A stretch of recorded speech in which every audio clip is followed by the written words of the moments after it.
Subscribe कीजिए। कि देखो, जिसको कोई नहीं पूछता था उसे मेरे नबी पूछते थे, और मेरे आका ने सलात व तस्लीम कैसे रहम करते थे, उस तरफ चले हम। फिर आपको पता चलेगा कि किस तरीके से मेरे आका सल्लल्लाहु अलैहि वसल्लम ने उन लोगों की फरियाद रसी की जिनका कोई पुरसान हाल नहीं था।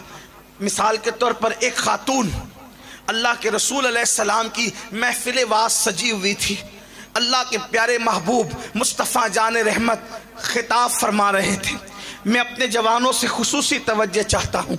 हम ये समझते हैं कि सिर्फ नमाज इबादत है, सिर्फ रोज़ा इबादत है, सिर्फ हज इबादत है, सिर्फ सदका इबादत है। याद रखना, सारी इबादतों की अहमियत अपनी जगह है, मगर अल्लाह के बंदों का रिस्पेक्ट, अल्लाह के बंदों का ख्याल करना, इसका मकाम ही जुदा है, इसका मकाम ही जुदा है।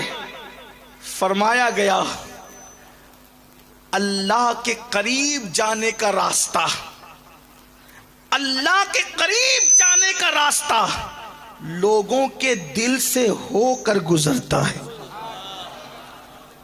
अल्लाह के करीब जाने का रास्ता लोगों के दिलों से होकर गुजरता है।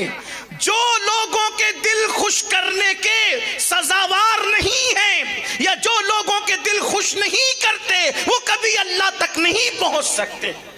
तहज्जुद गुजार बन जाएं, रमजानुल मुबारक के अलावा अय्याम 20 के रोजे यानी 13, 14, 15 के हर महीने रोजे रखें, 3-3 महीने के रोजे रखें, पीर और जुमेरात के रोजे रखें। अगर दिलों को खुश करने का तसव्वुर आपके पास नहीं है तो आप कभी अल्लाह तक नहीं पहुंच सकते।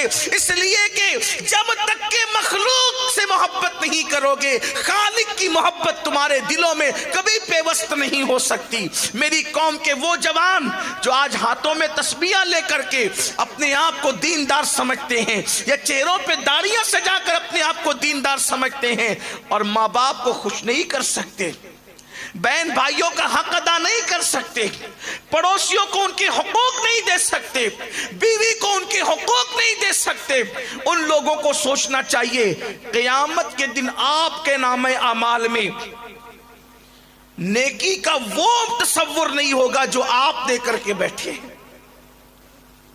आज एक इंसान दूसरे इंसान को इज्जत नहीं दे रहा है, एक इंसान दूसरे इंसान से मोहब्बत नहीं कर रहा है, खुद गर्जी का दौरा है।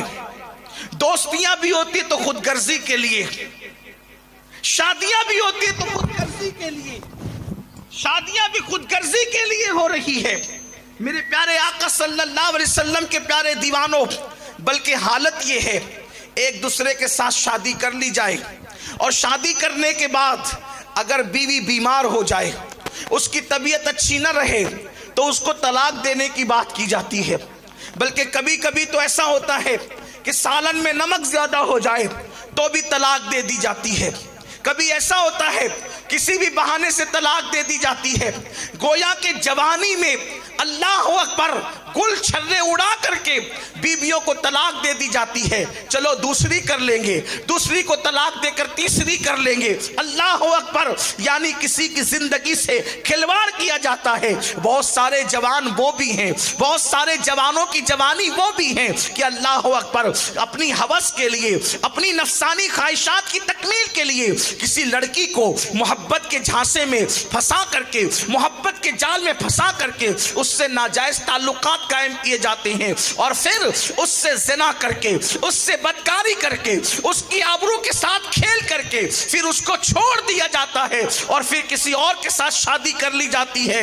यानी उसकी जिंदगी से, अगर मैं अपने लहजे में गुफ्तगू करूं, उसकी जिंदगी से खेला जाता है, उसकी जिंदगी को तबाह किया जाता है, उसकी जिंदगी को बर्बाद किया जाता है। आज ये मैं हदीस पाक आपके सामने पढ़ना चाहता हूं। वो जवान जो हवस पवस परस्ती का शिकार है, वो जवान जो हवस में मुब्तला है, वो क्या समझते हैं? अल्लाह अकबर, दुनिया का कोई इंसान अगर हवस परस्ती का शिकार है और वो ये समझता है कि मैं किसी की जिंदगी से खेल जाऊंगा, और जिंदगी से खेलने के बाद फिर कुदरत मुझसे इम्तिहान नहीं लेगी, फिर कुदरत मुझसे सवाल नहीं पूछेगी।